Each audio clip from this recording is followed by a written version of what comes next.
A broken door, a mother in shock, just a mother in shock too, a body hidden inside a garage that should never have been a bedroom. Minutes earlier, someone called the police saying that a homicide was happening there. When the police arrived then, they found something much worse. Two versions of the crime, three crossed ex relationships, and so many lies that it seemed like each suspect lived in a parallel universe. At the center of all this, Kiara McCulley, Isaac Apodaca, and Grace Jennings, a 21-year-old girl who should never have accepted that invitation. I'm Marcos Campos, and today I'm going to tell you in detail about a case where each testimony was more absurd than the last. With multiple personalities, secret orders, and contradictions so grotesque they seem like fiction, but they're not, obviously. And maybe that's the scariest part of this case. If you like learning about real stories, I invite you to subscribe and follow the channel. Every week, there are several episodes like this one here. If you can become a member, it helps me a lot, you know? It's only $2.99 to help with scripts and editing, but it's fine if you can't right now. If you leave a like, a comment, even if it's just an emoji, you already help the algorithm understand that the content is relevant, and consequently, you help the channel. Deal? Message is delivered. Let's get to the facts.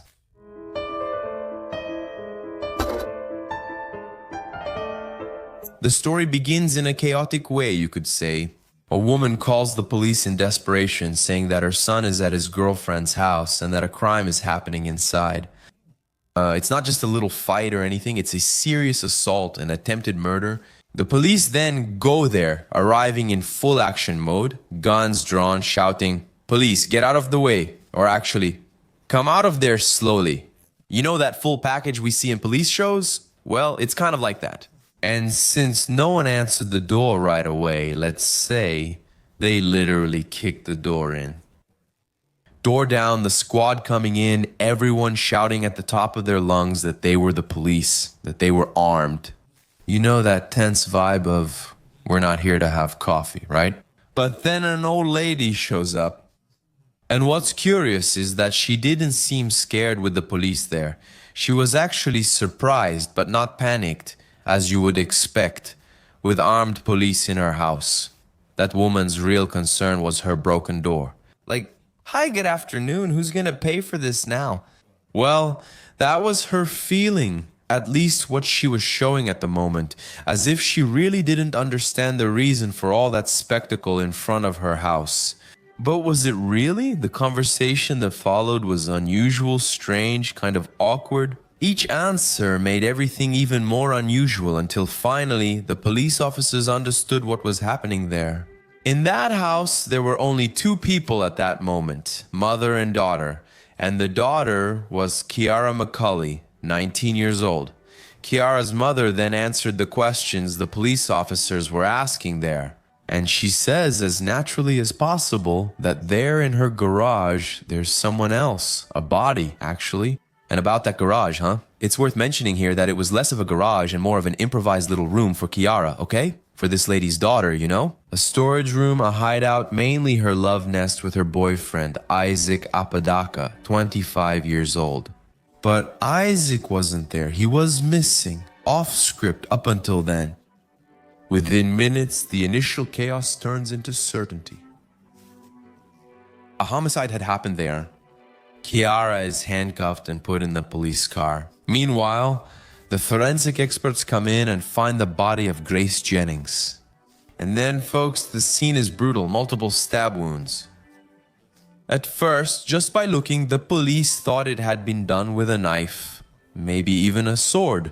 The neck showed signs of an attempted decapitation. On the side, when they started to investigate more closely, they actually found the weapon used in the crime. And it really was a 1-meter sword. That's right, guys. A sword is not a metaphor here, okay?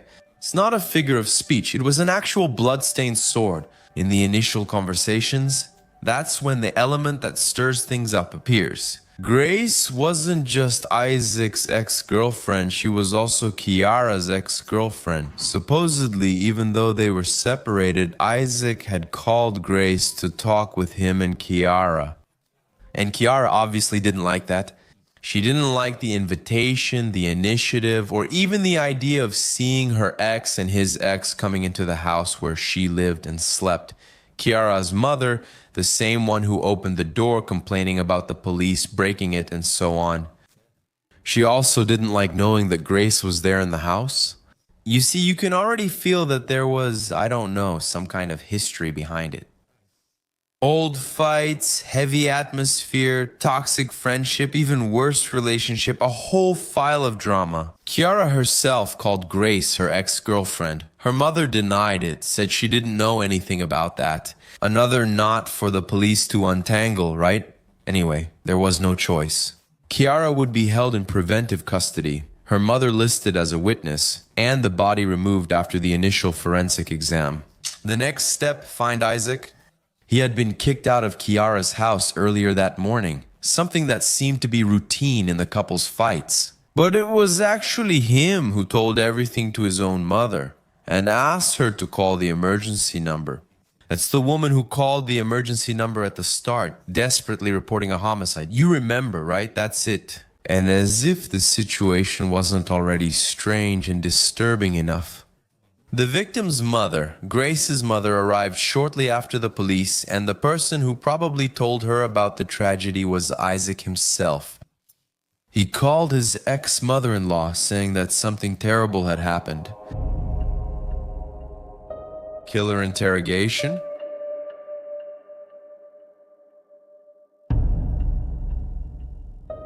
The main highlight in this case, you could say, was the investigators' actions, who quickly managed to clarify everything that happened. For that, they talked to the suspects, of course. Kiara and Isaac separately, right? There wasn't a confrontation there, maybe later, but let's see what each one has to say.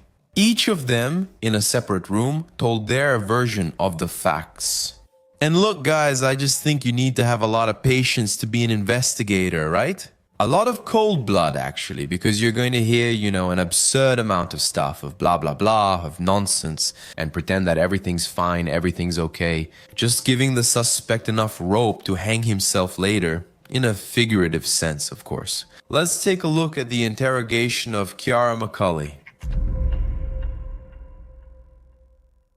In the somewhat fanciful story that Kiara told the detective in the interrogation room after admitting to the crime, she explained that Gracie had been there in her garage since the night before, having long conversations with Isaac about topics that Kiara doesn't know, doesn't understand, and isn't interested in. Things like movies, comics, the superhero universe, and so on. In other words, while the two friends were excitedly talking about all that, Kiara felt left out. Jealousy, right? That bored feeling, a little annoyed. I'd say more annoyed than bored. But she said she believes she fell asleep after that and woke up more than once. And both of them, Grace and Isaac, kept chatting there. As the hours went by, this started making the girl furious. So she started imagining ways to get rid of Grace, to make the girl disappear from the face of the earth. And here, guys, we're actually talking about murder. Kiara fantasized about possible ways to murder Gracie, who was under the same roof, just a few meters away from her. Supposedly, this was because the girl was talking to... You get it, right? It was kind of a thing, There's a flaw in the explanation there, okay? A hole in the story, I'd say, but let's go on the way she told it. They stayed in the garage. Grace even slept there. But the next morning, really early, at a moment when Isaac left the garage and went to the bathroom in the house, leaving the two girls alone there, Kiara killed Grace. Whether the victim was awake or asleep, maybe drugged, none of that is known. It's unclear if it occurred during an argument or fight. What was reported is that minutes later, when Isaac returned to the garage, he ran into Kiara at the door, and she said she had done it, meaning she had killed the other girl. Not really believing her, Isaac went in and saw with his own eyes that it was true. Grace was lying there, dead, almost decapitated, her body with stab wounds, blood everywhere, and Kiara with blood-stained clothes. A circus of horrors, and from that circus, we're going to another interrogation room to hear what Isaac Apaduca has to say. Guys, after Kiara got arrested, she kind of ratted out her boyfriend, okay? She already implicated the guy in the crime, giving police all the details about Isaac Apadoka, including his name, identification, social security number, address, license plate, underwear color, and more, and so on and so on. The vehicle was found moving in traffic, and it seems that Isaac was on the run at that moment. His vehicle contained several personal belongings. He was invited by the police to go to the station as a witness in the case, not as a suspect. In the fanciful version of events, he told he was terrified, afraid of Kiara, still not believing she was a murderer. He didn't know about her murderous plans. He hadn't participated in anything. The crime had happened in his absence, during that window of time, right? Just a few minutes when he went out to get some water, to pee, right? When he returned to the garage, he had already seen everything there. He and Kiara argued, and she supposedly told the guy to leave, which was kind of common in their relationship apparently, okay? Isaac thought this was a great opportunity to get away from the crime scene. He left with his belongings thrown in the car. When he was far away and already safe, he then called his mother, told her everything that had happened, and asked her to call the police, which is what ended up happening. He probably called Grace's mother at the same time too, to let her know that something really bad had happened to the girl at Kiara's house. That's what I've already mentioned. The police officers were very, very friendly with him and encouraged the young man to tell everything. Every single detail, because he had invited the victim to go to the other girl's house. Why did he do that? From the crazy and jealous girlfriend? Since the girls had fought, there was no more friendship between them. Those kinds of things, right? Isaac, when he was questioned about it, played dumb. He said he didn't mean to cause any trouble. He thought the girls could become friends again, that they were just going to watch television talk, and that everything had gone well. They all kind of slept together in that space, and in the morning, things just happened out of nowhere. But he didn't take part. Hey, Izaquinho, huh? What were you thinking, my boy? Inviting your ex to your current girlfriend's house. Who is your ex's ex? You were looking for trouble, weren't you? The contradictions. Well, guys, with this situation still kind of confusing, the police insisted with both suspects, with those involved in the case. Kiara said she didn't remember anything, that there was a gap in her memory. A blank for a few hours, those relevant little hours, you know? Still, she believed she could be the perpetrator of the crime. But there was a detail there, and we'll explore that soon, which is really interesting. But first we need to say that Isaac, who was once fearful and tense, became cooperative and relaxed, let's say, in front of the detectives. He was so calm that he gave up having a lawyer and signed a permission for the authorities to analyze his cell phone, to extract from the device the information related to Kiara's crime. But the messages recovered from the cell phone showed that the two of them had planned to commit this crime together. That the invitation he made to Grace was part of the murder plan. It was a trap, a snare. Grace was lured to her own execution. You probably thought Isaac just wanted both girlfriends there for another reason, right? It was already part of the whole rotten scheme. And as we saw, he took off, got out of the death garage, and called his mom, full of fear and disoriented. Right? Good.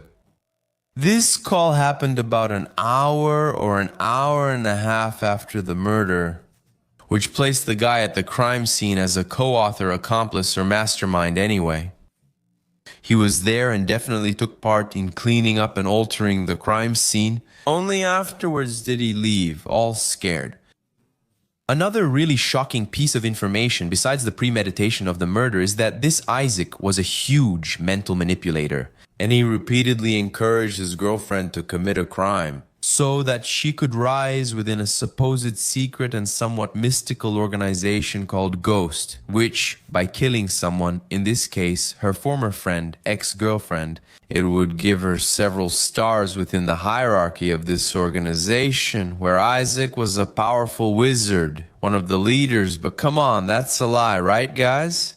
There was nothing, no secret organization at all. They were just two idiots. disconnected from the world, living a stupid romance inside a dirty garage, just like their souls.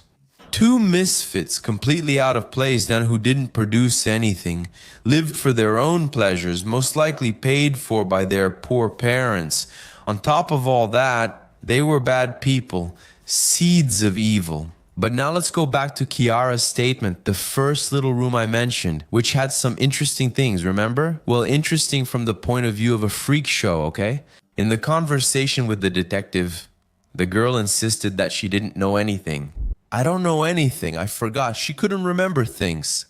She started saying that she had multiple personalities, that she had dissociative identity disorder or multiple personality disorder, which is a very rare diagnosis characterized by the existence of two or more personalities. And symptoms like memory lapses, forgetting personal information, and not identifying with your own body, right? That's well known. In fact, there are movies that deal with this topic. It happens, it exists, but not with Kiara, right? For God's sake, it's literally a show of weirdness. Kiara claims she can't remember because another personality committed the killing. Yeah, so now we have several Kiaras there in the interrogation, okay? Each one said, go there and do it. The other one said, no, no, no, it's not going to end well. The third arrived and said, kill. She replied, damn, I have no choice. I'm gonna have to do it, grab a little sword about a meter long and stab my friend in the gut here, cut off her head. The detective kept asking several questions about these personalities, their names, and how they behaved. What she thought might have happened if one of the personalities, there were four of them, could have taken control and committed the crime. Those kinds of things, you know? The detective was totally professional and it was that usual story, right? He keeps letting her talk to see where it leads. And the police officer was there too, right? Kind of provoking her, right? And the girl just spacing out, making up more and more lies because, you know, you just keep making things up too. Lies here, lies here, lies here. And at some point, everything gets all tangled up and the detective is going to know you're lying, right? But with the evidence that was in the messages, despite all that made-up story, it was proven that it was all planned. The forensic evidence also indicated who committed the crime, and there was even a partial cleaning of the garage. As I said, just chemical products, no multiple personalities or anything. In early 2025, 2 years after the attack, Kiara McCulley, who was 22 years old, pleaded guilty to aggravated homicide and also conspiracy to commit murder. That was for Grace Jennings' death in 22, and her guilty plea represents a major breakthrough in the case, which faced multiple trial delays in exchange for a guilty plea. The liar, with her unique personality, will receive a 30-year sentence and will testify against her boyfriend, the coward, in more detail. According to the agreement, Kiara will face a 30-year prison sentence, 20 years for the murder charge, and 15 for the conspiracy charge, which will be served consecutively.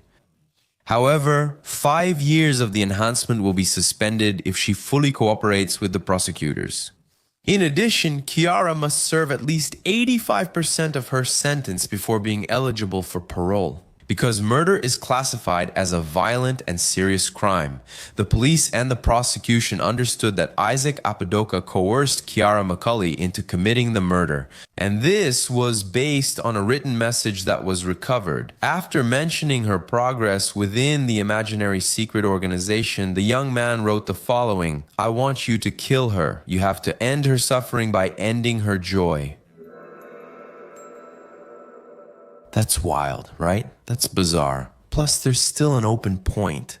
Details of the attack weren't mentioned, but I think the victim didn't even have time to scream or ask for help, you know? Another point is, why did Isaac report the crime? Was this planned from the beginning or not in his mind too? If the goal was ever to hide the body and the crime, how do we measure Isaac and Kiara's stupidity? Isn't that right, guys? Since he signed an authorization and handed over the phone with the evidence against himself.